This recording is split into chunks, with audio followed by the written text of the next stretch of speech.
तारिका अरविंद दिलोणे निवासी 10 पर्यंत आज आपला निवड उत्सव या अंतर्गत स्टॉल बनलेला आहे। हा जिल्हास्तरीय स्टॉल आहे। या जिल्हास्तरीय स्टॉलमध्ये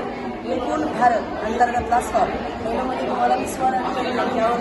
एक कविता सादरीकरण करत आहे। तर मी माझ्या स्वर रचित कविता जी आहे ती इथे लिहिलेली आहे, तर ते तुम्ही बघू शकता। स्वर आणि व्यंजन यांची भरली होती सभा, स्वर आणि व्यंजन यांची भरली होती सभा, निपुणता सभापती निपुणता सभापती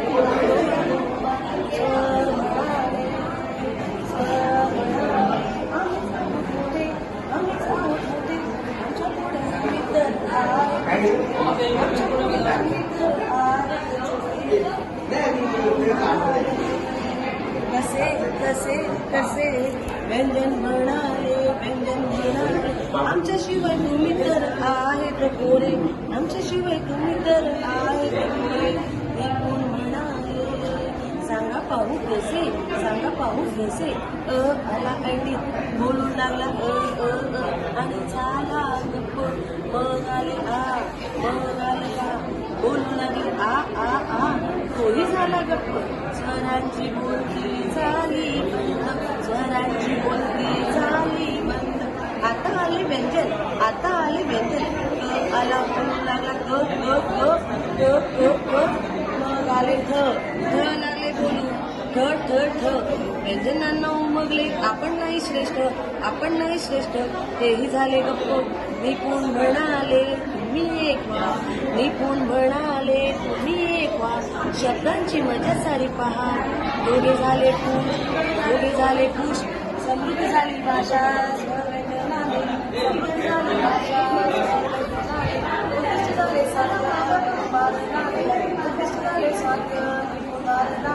ही स्वरांची आणि व्यंजनांची ओळख आपण तर पाहिली, पण मुलांना खूप आवडतं हे समजून सांगण्यासाठी, म्हणूनच आपण आज या स्वर आणि व्यंजनांच्या दिल्लीत जाऊया। मग कसं जायचं आपल्याला, तर बघा मुलांना शिकवताना तुम्ही मुलांना जर स्वर असेल तर खालचं आणि व्यंजन असेल, जर त्यांना व्यंजन लागत असेल तर वरचं, अशा पद्धतीने तुम्हाला बारावीने शिकवली तर कशी शिकवायची, का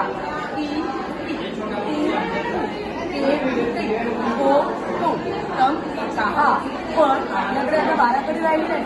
आपली झाली आहे 14 कडी। मग जो जो लागलेला आहे तेच म्हणजे क्या आणि क, तर हे दोन्ही व्यंजन आहे, हे स्वर नाही आहे, म्हणून हे दोन्ही वरच्या लेवलला जाते। पण आपल्याकडे समावेशी शिक्षण आहे, मग यांना कसं शिकवायचं तर त्याची एक टेक्निक आहे। तुम्ही बघा आता हा जरा काना असेल तर त्याला कानाला काना चा,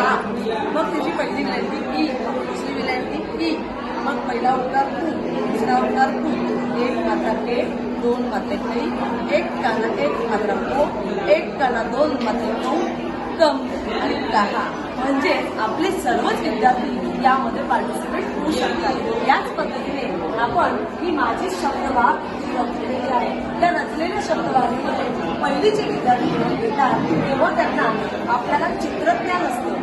चित्रज्ञान शिकवता त्यांच्या जोड्या लावणं, मग हे चित्र कसलं आहे पतंग त्यांना माहिती असतं, मग पतंगाचा प जेव्हा आपण शिकतो तेव्हा त्यांना या सगळ्या अक्षरांमध्ये शोधायला लावायचं आणि मग त्यांना कळेल की प कुठे आहे, हळूहळू पची ओळख होईल, ची ओळख होईल आणि त्यांची 14 कडी करायला सुरुवात करेल। मग